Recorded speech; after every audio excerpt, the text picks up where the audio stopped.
to you from the North Island of New Zealand, from the stunning Lake Taupo. It's a volcanic island here in the middle of the North Island, and we're in our last week of tour. We've spent time in Dunedin, at the quarterfinals in Wellington, in a place called Rotorua, and now Taupo. Here are a few highlights of that last week.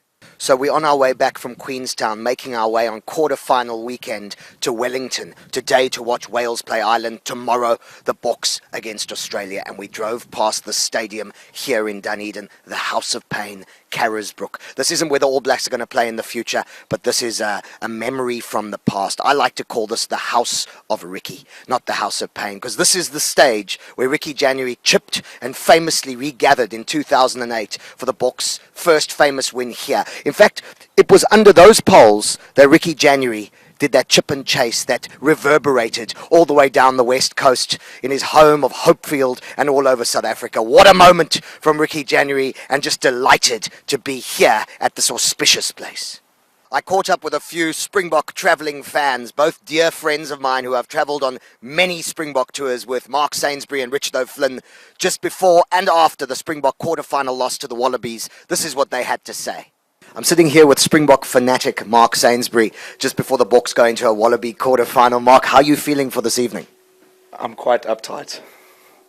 Define uptight. I'm nervous. There's an awful lot at stake. I live in Australia. That makes it worse. That makes it harder. But I'm excited. I think we can definitely get the job done tonight. I'm looking very, very forward to it. I'm very excited. I'm very, very happy to be in New Zealand. What's the impact of living in Australia? How does that make a difference to how you feel before the game? Well, you're effectively sleeping with the enemy, and the fact that that most of the time you're surrounded in Australia by people who are not really rugby people, that makes it harder. And when you live away from home, you hold on to it tighter. So, what will a win tonight mean to you? It'll mean a great deal, Stephen. It'll mean a great deal.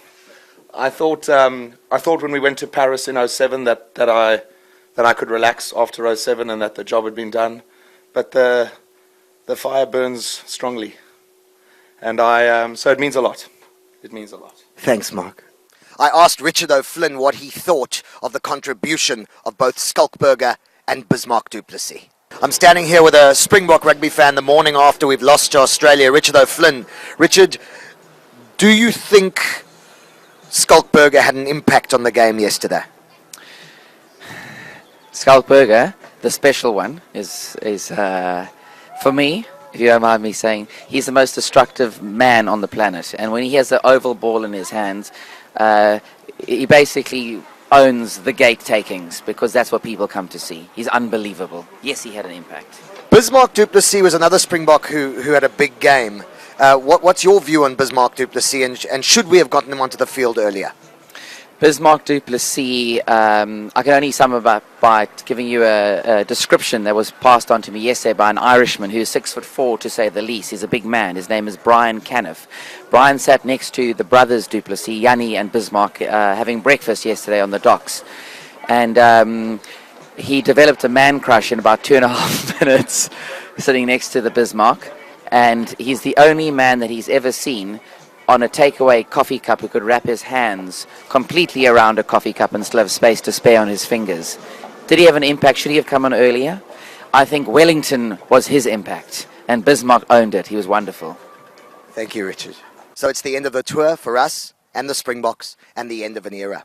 It's about how you pick yourself up from adversity that makes the difference. And right now, the Springboks need to evolve. They need to change. Leading into this World Cup, we ran out of time to change with the game, so we stuck to the status quo. But now we get to sweep the house clean, and it's going to revolve around a new coach. I'd like to suggest a foreign coach coaching in South Africa, whether it's John Plumtree or whether it's John Mitchell and the work he's doing with the young Lions, the way they're playing rugby. That's what we need an injection of. We also need to pick a captain who we stick with for the next 4 years. I believe that man is Skalkberger. And then the nucleus of a team almost picks itself. Patrick Lambrie and Francois Hougaard to lead us around the park. We've got forwards like Heinrich Brousseau, Andreas Becker, and of course the battleship Bismarck du Plessis. And in the back line, Francois Steyn, Geo Aplon. That's the way forward for the Boks now. That's all from me.